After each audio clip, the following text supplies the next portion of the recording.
Bismillah Assalamualaikum warahmatullahi wabarakatuh.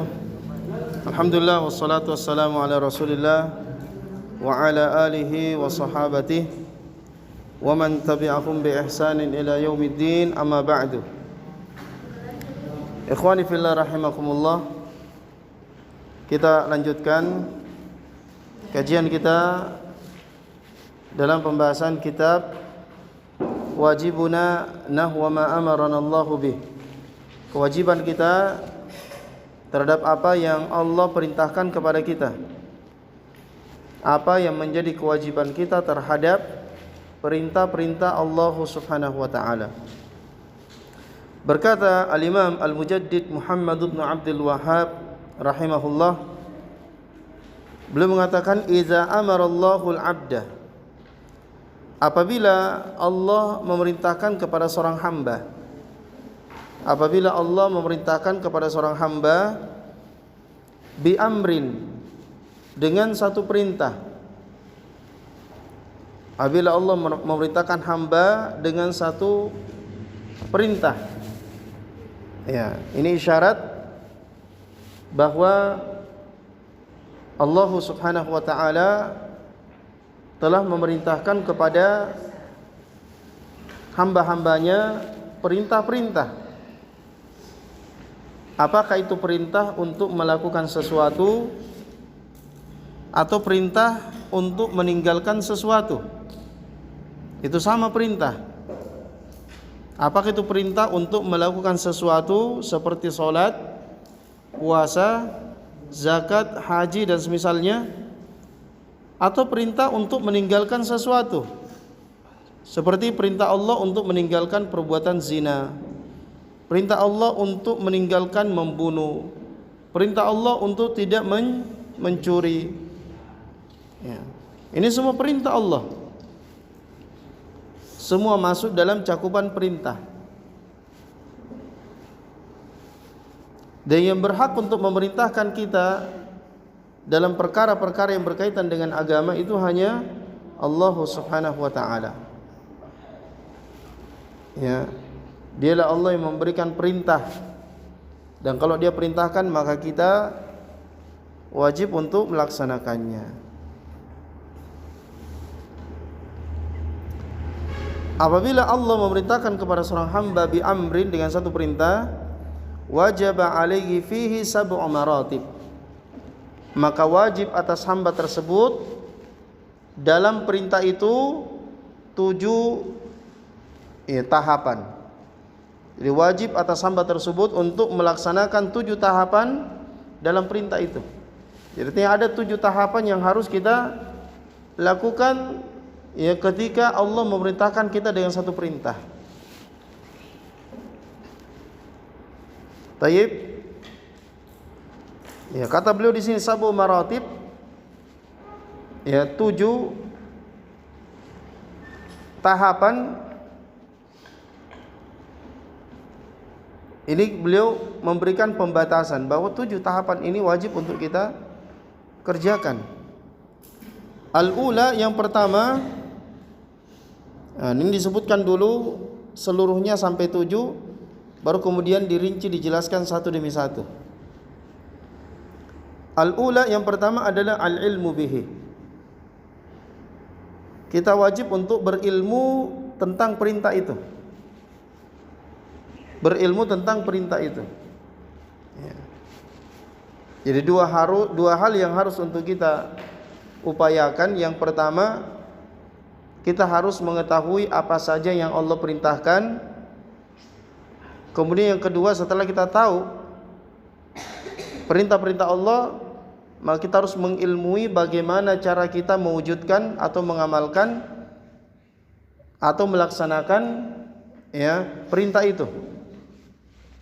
Jadi 2 hal yang harus kita ilmui, ya, mengilmui apa saja yang menjadi perintah Allah, kemudian bagaimana cara kita melaksanakan perintah itu, bagaimana caranya.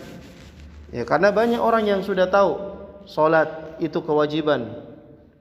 Banyak orang yang sudah tahu, ya, bahwa kita wajib mentauhidkan Allah. Banyak yang sudah tahu berpuasa, tapi dia tidak tahu bagaimana cara melaksanakan tauhid itu. Ya, bagaimana cara mentauhidkan Allah, bagaimana cara salat, bagaimana cara puasa, dia tidak tahu. Maka ini harus kita ilmui. Jadi mengilmui apa saja perintah Allah dan mengilmui bagaimana cara melaksanakan perintah Allah itu.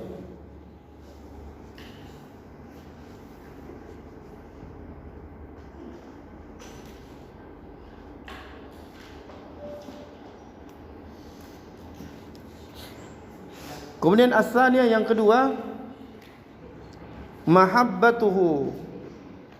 Ya, setelah kita tahu ini perintah Allah, maka yang kedua kita harus mencintai perintah itu.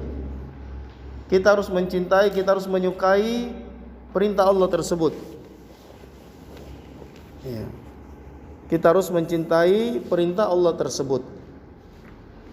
Tidak boleh kita membencinya. Ya, karena membenci perintah Allah, ya, ini adalah salah satu hal yang bisa membatalkan Islam seseorang. Ya, siapa yang ingat? Salah satu pembatal Islam, barang siapa yang membenci, man abghadha syai'an mimma jaa'a bihi An-Nabi sallallahu alaihi wasallam, ya, fahuwa kafir. Siapa yang membenci sesuatu yang dibawa oleh Nabi sallallahu alaihi wasallam berupa syariat, perintah-perintah dan larangan-larangan, ya, maka dia kafir. Jadi membenci, tidak boleh kita membenci sesuatu yang menjadi perintah Allah atau sesuatu yang menjadi larangan Allah. Kita tidak boleh membenci, kita harus mencintainya. Ya. Orang yang tidak mencintai satu amalan, tidak mungkin dia mau berniat untuk melakukannya. Tidak mungkin ada niat dalam hati untuk melakukannya, apalagi untuk melakukan, tidak mungkin. Ya. Orang yang tidak cinta dengan satu perbuatan, kalaupun dia melakukan perbuatan itu atas dasar benci, maka dia tidak akan bisa tenang, dia akan gelisah, dia akan selalu mau lari dari kebaikan itu. Padahal perintah Allah itu tidak pernah perintahkan kita sesuatu yang memudaratkan kita. Bahkan perintah Allah itu pasti mendatangkan manfaat dan maslahat bagi kita. Jadi sama kamu di sini, kalau ada orang yang duduk di tempat ini, mondok di tempat ini, bukan karena dia suka belajar agama, padahal belajar agama perintah Allah. Ya, sangat banyak Al-Quran, hadis yang menganjurkan kita untuk mempelajari agama Allah. Luar biasa keutamaannya. Kita sudah pelajari dalam daurah. Tapi kalau kau tidak cinta terhadap ilmu ini, terus kau duduk di sini, maka saya pasti yakin kau berpikir bagaimana saya bisa lari dari sini. Ya, ketika Ustadz membawakan materi, bagaimana cepat selesai. Nah itu. Karena tidak ada kecintaan terhadap ilmu. Ya. Jadi kalau selalu menghindar terlalu lama, terlalu ini berarti kita ini tidak mencintai ilmu. Ya. Padahal mencintai ilmu itu paling minimal. Ya, disebutkan di dalam riwayat, kun aliman. Jadilah orang alim. Nabi mengatakan kun aliman, jadilah orang alim. Au muta'alliman, atau jadilah orang yang belajar. Ya. Au sami'an, atau jadilah orang pendengar, mustami' saja. Ya, au muhibban, minimal jadi kita pencinta. Orang yang mencintai ilmu, mencintai orang yang belajar, orang yang menuntut ilmu. Ya. Wala takun khamisan, jangan menjadi yang kelima. Karena engkau akan celaka kalau engkau menjadi yang kelima. Ya. Yang kelima, ya, dia tidak mencintai ilmu tapi dia membenci ilmu. Baik, maka cintailah ilmu itu. Mahabbatuhu, mencintai, ya, apa yang menjadi perintah Allah itu. Kalau orang sudah mencintai ilmu, mencintai perintah Allah, kalau dia sudah mencintai perintah Allah, as-salisa, yang ketiga, al-azmu 'alal fi'li. Yang ketiga adalah bertekad untuk melaksanakannya.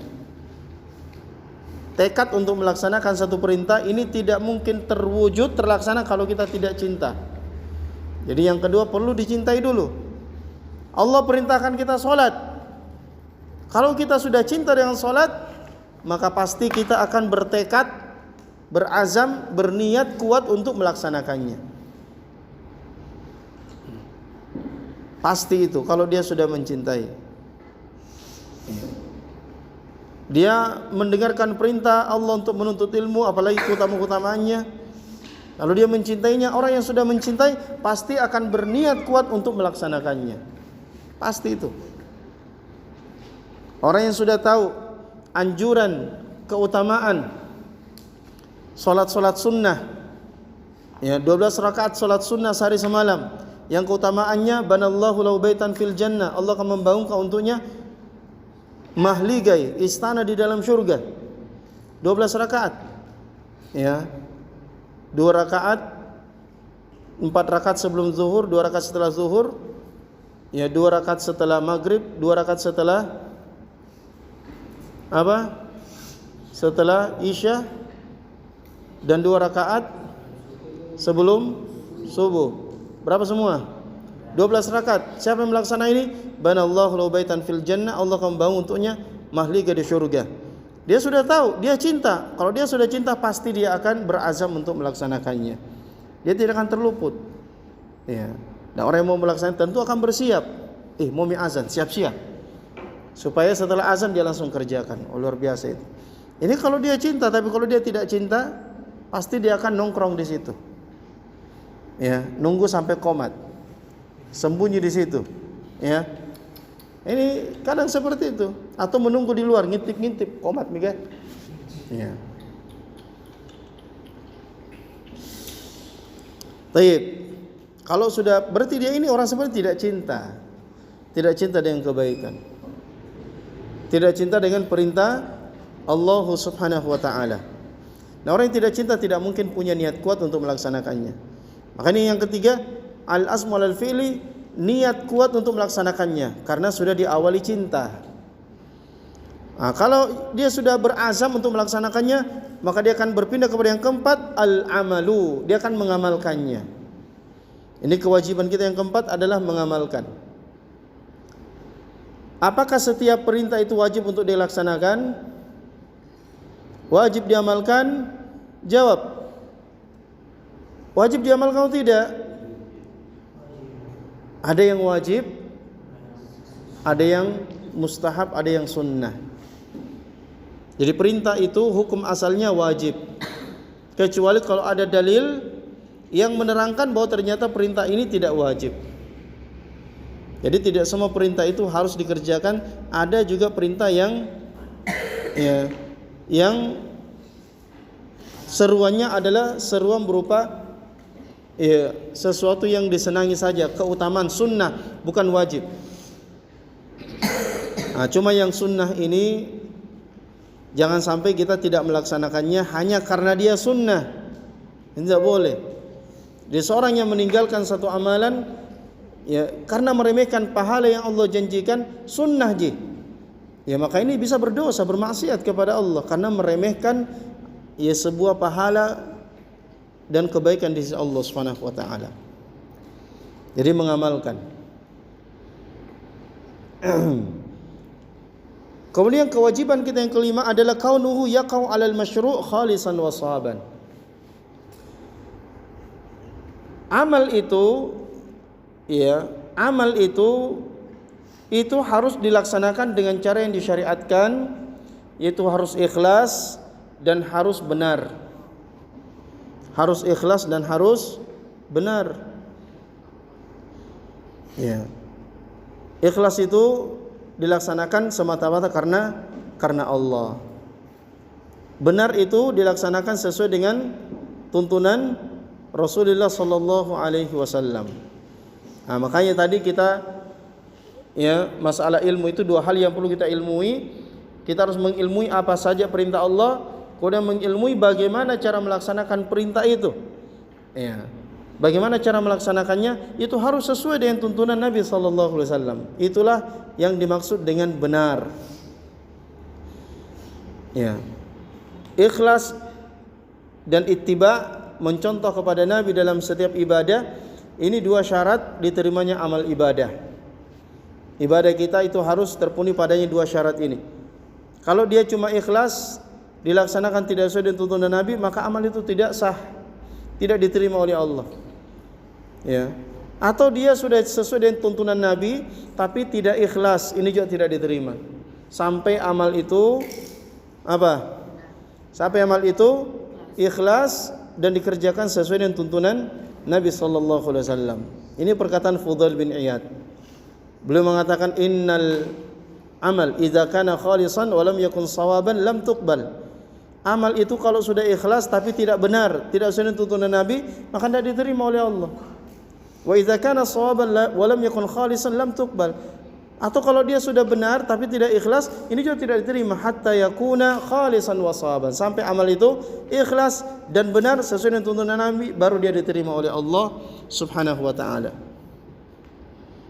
Ya, makanya kita harus belajar ikhlas dan kita harus belajar ya mempelajari tuntunan Nabi dalam setiap ibadah, dalam salat, dalam tauhid, dalam salat, dalam puasa, dalam zakat, dalam haji, dalam segala hal kita harus mencontoh Nabi. Makanya Allah isyaratkan untuk kita menjadikan Nabi itu sebagai suri teladan. Ya. Siapa yang tahu hadis dalilnya?